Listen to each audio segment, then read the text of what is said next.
Welcome to Cyclones Fevercast, the only webcast dedicated to the Brooklyn Cyclones of the New York Penn League and an affiliate of the New York Mets.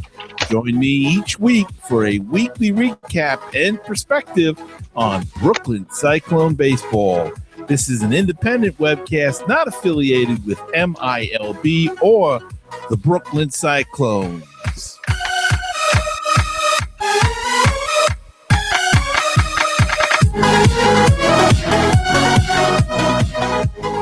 And hello and welcome to episode number 20 of Cyclones Fevercast. And we're calling this the Oops edition because I had a great interview with Tom Gamboa, all recorded. At least I thought it was recorded. And when I got home, I went on the road, got home, checked out the recording. There was 7 minutes of silence. So, needless to say, I was a little disappointed, but thankfully, our good friend, the editor of Brooklyn Baseball Banter, the Brooklyn Cowbell guy, Daniel Weiss, is going to pinch hit and come in and help us with today's show. Daniel, welcome to the show. It's very good to have me here, Gary. Thank you. It's always good to have you, Daniel. And, of course, the July has been a good month so far. For the Cyclones, they've started 6-1, and the one loss was last Friday night in Hudson Valley. And I'm sad to say I was at that game, but not a lot of offense in that game. 4-1, the Cyclones went down, but they're having a really good year so far. Yeah, I'm not surprised though. With a lot of returning players. That's very helpful. We also do not have so many injuries, other than Bernal and Fulmer, but they should be back. Bernal did play on Monday. They've been hitting in the clutch. They have some good pop on the team. And, I think this year we're going to go back to the playoffs. And that was one of the things, speaking about pop on the team this year, that was one of the things that Tom Gamboa was talking about, that he's got some more pop than he had last year with originally when Michael Katz was. He's since been promoted, but he's got Zach Matthews, a big guy and a power guy, and Bernal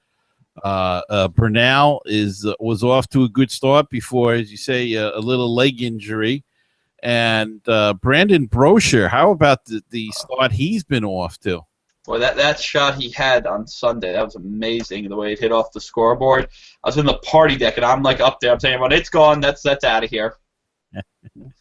Yeah, that was the grand slammer he hit on Sunday at the MCU Park, and didn't have such a good night the other night, but that's okay. He had 7 RBIs, set a new club record on Sunday, and really has been playing some good ball, and literally came pretty much out of nowhere. You didn't hear too much about him. Was at Kingsport last year. I believe he broke his leg. Is that right? Yes, that was actually the feature story on the Brooklyn Cyclones website. Yeah, he. I didn't actually think he'd be in Brooklyn this year, but right now he has 9 RBIs.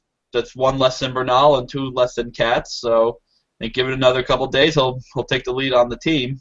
He's drawn 8 walks, so he's very patient at the plate. He's got 4 doubles, and he leads the team with 2 triples. And that doubles is also that's Bernal who has 4 doubles and 2 triples. Brosher has he has a double and 2 homers, but only 1 walk, so I apologize for that. But I think he's very good. He has good patience at the plate. So I have a feeling, a little time he'll really develop into a good player. He's also one of the youngest guys on the team. He's only 20 years old out of all the batters. Yeah, he really looks pretty good. He's a converted pitcher, I believe I read somewhere, and really made a nice defensive play as well on Sunday. So, but as you say, he's so young. He's just learning his craft. Mm-hmm. He also didn't play much last year because he missed almost the entire year due to injury. So, but yeah, he's also Jeff Deal's off to a great start. He's getting a game-winning hit. I think he scored the game-winning run. I know the other night he involved in that 12th inning on Monday. Yeah, he pinch ran for That's right. He scored the winning run. I Yes. believe. Yes. Yeah. But yeah, he's off to a good start. Zach Matthew, your twin, as they say, is a little struggling right now at the plate.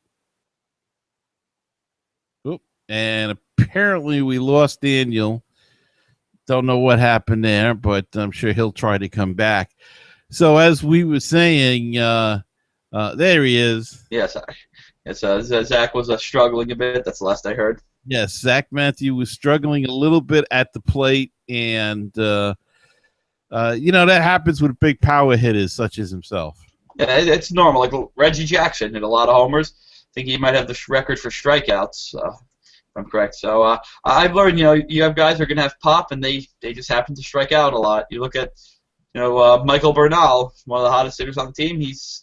He and Deal each have 12 strikeouts. That's right behind Matthew, who leads the team with 13. So, it's something that it's almost normal in baseball at this nowadays. And have you noticed that there's you go to a lot more games than I do, but have you noticed that there's more home runs being hit at MCU Park this year, or? I don't know. It's hard to say. I have to go through my scorebook to see how many. But look, I think there's also the team seems older this year because I have Baseball Reference in front of me. Usually you'd have a couple 18 and 19-year-olds. The youngest guys are Brosher, Zabala, and Garcia, and they're all in their and they're all 20 years old. So I have wondered because they're slightly older. Does that affect their ability to hit? So, but the team has 10 homers. So, but I can tell you, MCU Park is just not a hitter's park. I went to a number of NYU games during the spring, but when I was between jobs, and I saw the lone homer that was hit at MCU Park by any of the NYU guys, and that guy actually had a good shot. It was to the right of the scoreboard, so it was like really deep left field. It was similar to what Syndergaard hit at Citi Field. And and that's that point that it is so difficult to hit it there. It makes the Brochure home run all that more terrific because he did hit such a shot there. The one shot to me that always stands out the most was when Corey Vaughn set the all-time record for homers in a season. I was with my dad, and as soon as he hit it, we were both like, okay, that's gone. The left fielder just turned around, watched it go. It was but you know what, though? I think it also teaches the guys that you don't always go for the homers. You have to go for the doubles, the triples, the singles. It's something's about the small ball, not the how many home runs can you hit. I couldn't agree more. Just make contact with the ball, and something's going to happen. A guy that's been making good contact with the ball is Vinny Sienna, the second baseman, and like you say, he's a little bit older too. He's a college guy, so he's a little bit older than most of these other guys, but he's been having a real good year so far. Yes, he's hitting 390. I think he entered the other game at 400, but he's been really making a lot of good contact. I think he's 23 hits. That's the most on the team. 23 for 59 in 67 plate appearances. So he's done a really good job, and he's only has 9 strikeouts, which considering that the amount of times he's gotten out, that's very low for a guy hitting 390. Yeah, that's good. And his partner in the middle of the infield, Alfredo Reyes, bat's been not so good, but he's been playing pretty solid at short so far. Yeah, except the other night he had that error that luckily wasn't costly at all. But it's funny, after the game, I'm surprised he asked me this. He asked me if it was Zach Matthews' twin, but I was there last year, and he was there last year, so I was impressed by the question, but it's kind of funny, it was Zach Matthews' brother. And he's been playing a lot of short, Alfredo. I know they have Capi, and he can play some short, and but Reyes has been getting the bulk of the playing time there so far. Well, Reyes he played shortstop last year when he was with us, because Rosario I think had a DH a bit because he had some injuries. But But yeah, Reyes was pretty solid at the shortstop last year, and I guess at Calpe, they've played him a bit at third because Fulmer's been injured. Also, when they wanted DH Thompson, they could do it. So the one nice thing is you got a lot of players on the team. So, but there's also the issue you can only play 9 of them. Will be able to come to bat. 8 will play the field, and you'll have someone DH. So, you have to also figure out, do you want to sometimes play a little better defense? Do you want to, put in your power hitters? It's one of the things that Gamboa has done a good job, and that's why we're sitting in first place. Yeah, and I think last year when we talked, we mentioned about how Tom Gamboa likes to do some other things with the hit and run and steal. And the other night when we were there at the game, he actually tried to squeeze play and didn't work. But it was Vinny Siena missed a bunt, and I think it was Tharp was thrown out at the plate. But it was tagged out. Yeah, it was a try. Yeah, it was an interesting play. How it I guess that Tharp should not have run, but I wonder, was there maybe a miscommunication between Fonzie and Gamboa, because Fonzie's been calling the shots at third base, or he's been signaling the shots. I don't know who has the ultimate say, but it's interesting. I've never actually seen that in minor league ball. Gary Templeton, some games when he managed Newark Bears, he'd have one of the other coaches coach third. But it's interesting to see Edgardo Alfonso coaching third base. It's possible that they're grooming him for a manager's job. I wouldn't be shocked. Look, his brother was a manager in the organization for years. He's very competent. I think the players respect him, and I'm sure the fans would love him to see another former Met manage. Yeah, and what a good way to break in Brooklyn, and as we say, it's minor league, but it's in a major league city, so there's some major league tendencies. Is that fair to say? Yes. Well, they're operated by the Wilpons, and despite what some of the fans think, they do operate a major league team. So, you have the Cyclones obviously are run a certain way that does work. They have the best attendance in the league. They have arguably one of the best ballparks in the league. They have coverage by the the Daily News, the Post. So they, Steve Cohn, and they obviously know what they're doing up there. And they've had some of the best promotions in baseball, and continue to do so. So yeah, they do know what they're doing. The organization. So far this year, they've had some good promos. The Seinfeld night, well, it didn't get the attention of last year, and I think that's mostly because the bobblehead last year was so much more popular. It's still, you had a lot of people there all excited to go. Saved by the Bell night drew a crowd. I had to miss Back to the Future night because of I had a final. So but they've had some good promos. They have some good ones coming up this week. I think they're having they're supposed to have a Thursday Pietro Scarzo night, which they were going to honor a kid, make him honorary Cyclone for a day. However, he has he's being part of a test because he has muscular dystrophy. He's being part of some clinical trial, and they're going to make up the day another time. Okay. Star Wars night, I'm sure will bring out a couple Star Wars fans, and then I'm surprised a lot of people are really excited about the Cosmos being at the game on Sunday. Well, there are a lot of soccer fans in Brooklyn, and Brooklyn's a real melting pot. So, but let's get back to the Cyclones and talk about the pitching so far. I did think it a little funny when I was reading that Matt Harvey complained about the 6-man rotation that the Mets have employed, yet in the minor leagues they have nothing but that. They sometimes it seems like they're throwing 7 starters out there, but so far the Cyclone starters have been pretty good. Tyler Bandamo has been very good. His record's I believe it's still 1-1, but he's got a very low ERA. Yeah, 1.35. And Matthew Blackham's another one that's pitched very well. Yeah, he's 2-0 in 3 starts. He's only given up 4 runs, 3 of them earned. He's 25 strikeouts, the most on the team. And it's actually his mother and girlfriend are always happy when I put his name in the headline, and they get to share the article. But he's been very solid on the pitching. This is the other one.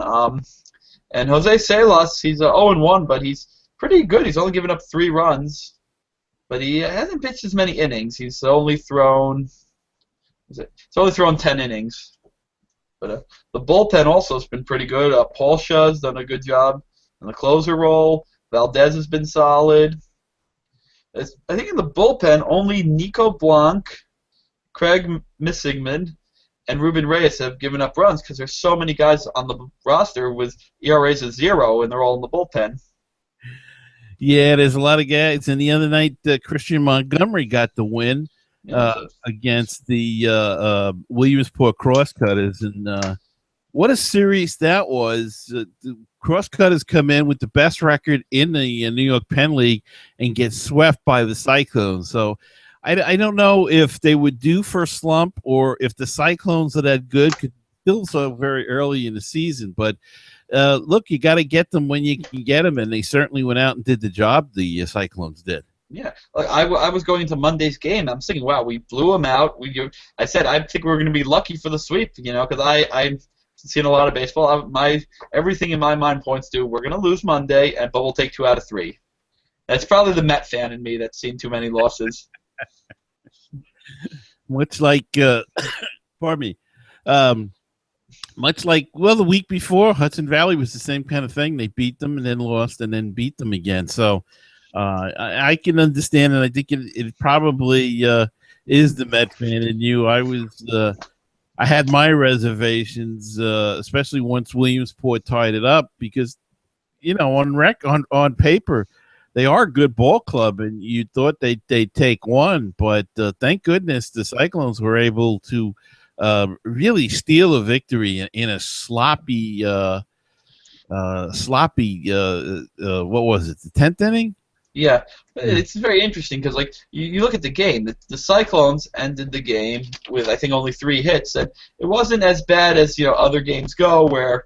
They had 10 hits and no one scored. It was essentially, except for the innings where the Cyclones scored, the Crosscutters played a very good game. They had good pitching, and the defense obviously is what cost them, not the pitching. So. Yeah, the first 5 or 6 innings was just flew right by, and it was. I think at 8 o'clock we were in the 5th inning. And they were just matching zeros. Both pitches were. Pitching a very good game, and actually the Williamsport pulled out their starter in the 3rd, I believe. Yes, after 3 innings, he pulled Gilbert. Yeah, and he pitched well until, like you said, the Cyclones scored, and then the Crosscutters scored, and we went to extra innings, and in a very sloppy. And that guy had made the third baseman had made some good plays that game. Yeah, but he's also the guy. He also was the one who threw the ball into the Cyclones dugout that allowed Tharp to score. Oh, sorry, it was Tharp. It was Reyes who scored. Mm-hmm. And then, I think the error went on the end of the game went to the pitcher and not the third baseman, because third baseman was covering the way he should. So it was, but it was a sloppy game. There were 6 errors. But, at least, the errors weren't leading to runs as much as other games.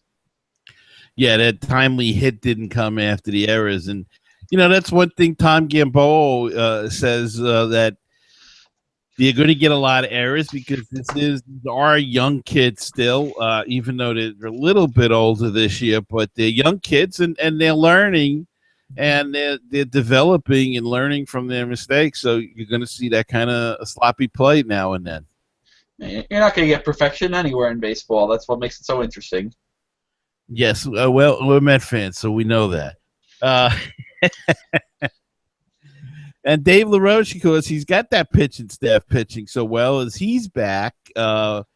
Any word on Tom Signor at all? Is he going to be able to come back this year? I don't think so, and I don't know if they're going to want to make yet another change on the coaching staff.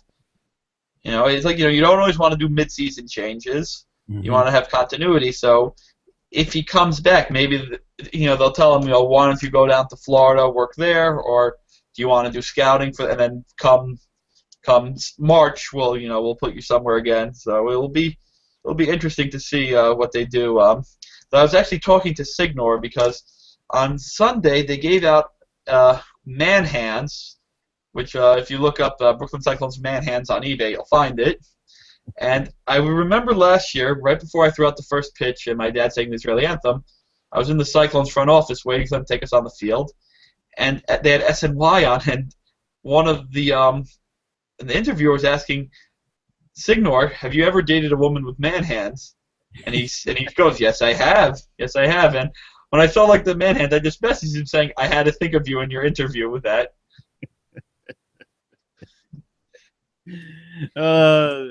Well, it's really a darn shame what's happened to him. It's that concussion effect and the aftermath of it's really gotten to him, and really a shame. But hopefully he'll recover it, as you say. Maybe he'll be back next year in some capacity. Mm-hmm. Yeah, it's just a shame. But as we said, Elgardo Alfonso is here. And last year he was here on a limited basis. This year he seems to be there all the time. Yeah, well, I think there's maybe about 6 games last year that he wasn't there. But it's interesting because this year he's officially listed as a coach in the media guide and in the on the website. So was he in Hudson Valley when you went last week? Yeah. Okay, so hopefully he'll be there when I go tonight. Yeah. It seems like this year he's. I can't swear to when they played Auburn or anything whether he was with them, but he was in Hudson Valley, and it seems like this year, like you said, he's listed as a coach. Last year, I think he was just listed as like a roving instructor or some sort of minor league instructor. Well, he's I know officially an ambassador for the Mets. I saw him at a home game from a distance. A lot of people trying to get his autograph, so I figured I could always get his autograph in Brooklyn. Let someone else get it. But yeah, he's a very nice guy. The fans love him. He's very friendly with all the fans. So, and I have a feeling his brother told him how to be with the fans because his brother was here 3 years. We loved Edgar so much. Yeah, that's a good point. He's got a leg up there. He can learn. And look, half of it at this level is winning over the fans. If you're good to the fans. I noticed that most of the players seem to be very good with the fans at this level. I guess it's when they get to the pros that they get the big heads and don't want to bother. That's not fair, but they do at this lower level. Oh yeah, it's actually funny. One of the umpires who's been subbing, Freddie DeJesus, who was the first base umpire on Monday, a number of years ago, he was a cameraman for the Brooklyn Cyclones. And I actually don't remember him in that capacity. I remember seeing him umpire in the Can-Am League when I used to follow the New York Bears. And I remember, some of the things we used to heckle at him, so I started doing the heckling again. But there were these 3 umpires we could not stand it. We called it the worst crew of Lance Schoenwald, Richard Katz, and Freddie DeJesus. And we had nicknames for them that we're not going to say on air. So. Well, he did a pretty good job. He's very good in the field. Behind the plate, not as much. Well, he'll work at it. Maybe he'll get better as time goes on. Still better than Wilhelms, who threw out Johan Urania last year. We every time he does first win 16, we just heckle him. Still after last year, one night he comes out going, "Let's everyone give a warm welcome to the most power abusive ump in the Penn League who threw out a guy for no reason." We'll start booing him. All right, as you say, as you said, the Cyclones are going to be off and on home the next week as they travel to Hudson Valley tonight for a game. And I'll be there if anyone's going to go. I'll be there. You can stop by and say hi. Where were you sitting, by the way? Do you know? I don't know yet. Okay. It's probably near the Cyclones dugout. But if you see a very big guy in Cyclones gear yelling, you'll know it's me. And they're home tomorrow night, and I'll hit the road again back to Hudson Valley on Friday, and then they're home for 3 against Aberdeen. And it's kind of crazy the way they do that, but I guess it's so they can save money on hotels or something. Yeah, but I wonder, like, in comparison to gas, is it really that much of a savings? I don't know, and that was one thing that Tom Gamboa had said that day when I was there last Friday. He said it took about 3.5 hours to get up because of traffic and construction and stuff.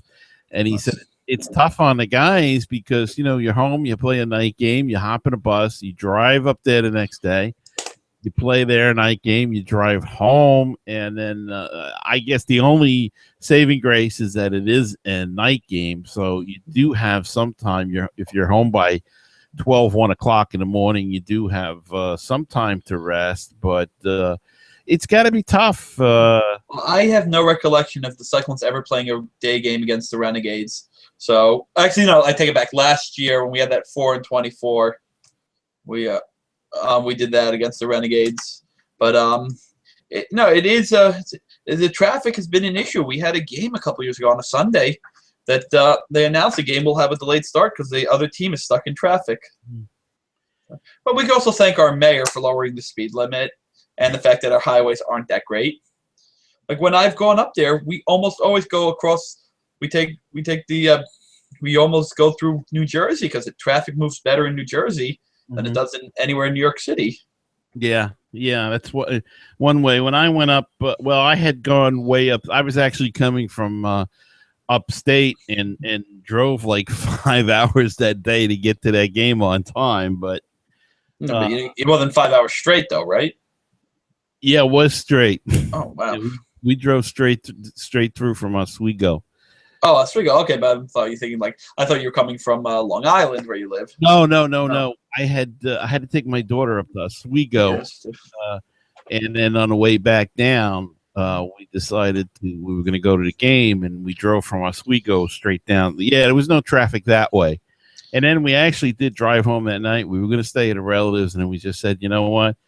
It was the 3rd of July, so the 4th we thought would be a madhouse, so we just decided to drive home. And we were home in Long Island in 2 hours. Yeah, it's not that bad a drive. I'm doing the train. I was up there once before in 2012, and I went up there with a friend of mine, and then Mike Clancy, the Brooklyn Fat Man, he came up with his family and Dimitri Crystal, and he actually got in a little trouble because he was blowing a whistle every time we yelled "Let's go Cyclones," and they kind of took it away. But they're very nice there. The PA announcer Rick Solzer, he used to be the Nets public address announcer back when they went to the championship in 2002 and 2003. So always very friendly with the fans.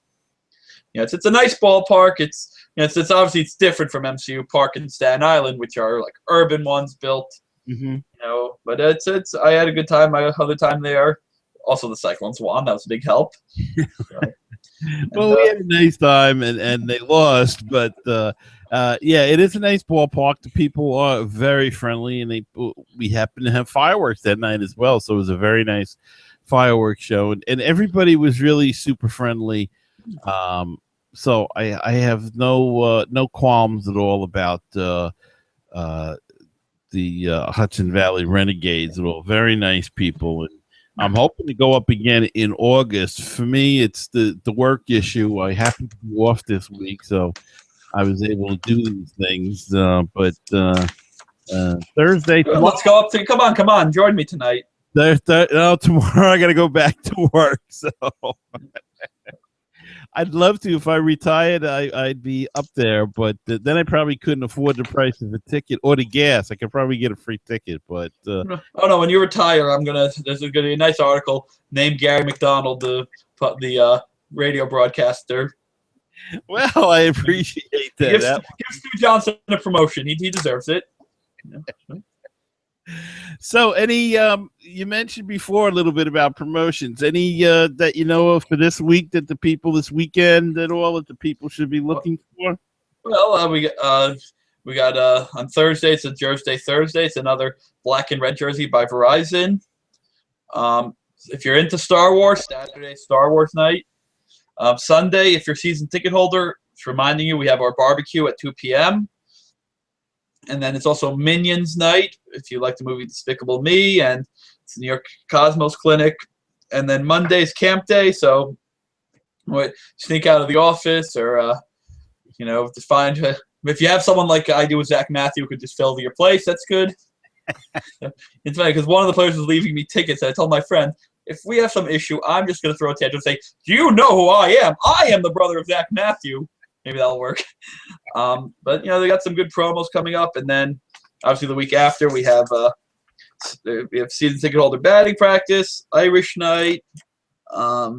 There's also a honeymooners night, which I have to miss because of Shabbos, and practical no jokers bobblehead, and another camp day. So in the next 2 weeks, we got camp day, bobbleheads, jerseys, plenty to see. So should be come out to the ball games. They're a lot of fun. It's a lot of fun, is right. And I happen to have tickets for the Impractical Jokers Sunday game, so I will be there for that. And one other issue before we go, they discontinued on the Jersey Thursdays. They discontinued the larger size. I wonder if you wanted to get into that issue at all. Yeah. I know who was the one who complained, but I'm not going to reveal the person. I don't think it's discrimination because you're not forced into it. Though my mother's a lawyer, said it's a borderline issue and it's just bad publicity. But I just feel, you know what? They're giving out free stuff. You go to a store, you want a larger size, they're going to charge you more. Exactly. Yeah. Anything you see online, it's always $2 more or something. And I'm a big guy, so I have to pay more. And I agree. I did it a couple of years ago. Happened to go on the hockey jersey night, and it was $2 more for a larger size. And I thought it was great that they even offered it. So I've been to some teams. They don't even. Once the New Jersey Nets did giveaway jerseys, they didn't even do XLs. Their largest, they did large, and I think that was it. And I got really annoyed at them saying that because this is before the Cyclones even did the double XL. I said that the standard methods are XL only or XL and kids XL. Mm-hmm. And I just find it's good. Like I don't think it was right that some fan complained.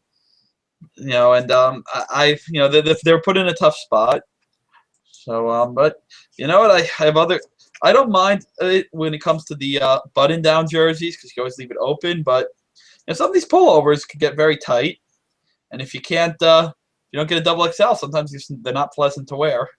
Right, you want to be comfortable. So, all right. Well, I guess we took care of that issue as well. Yeah. All right, Daniel, tell the people where they can see you. As if I don't tell them. Before we get to that, I'm sending out letting people know that on Wednesday, August 26th, which is Sid Finch 30th anniversary celebration, I'm going to be doing a group outing. All tickets are $10, and you will get one of the group hats, which you can see in the schedule right over here.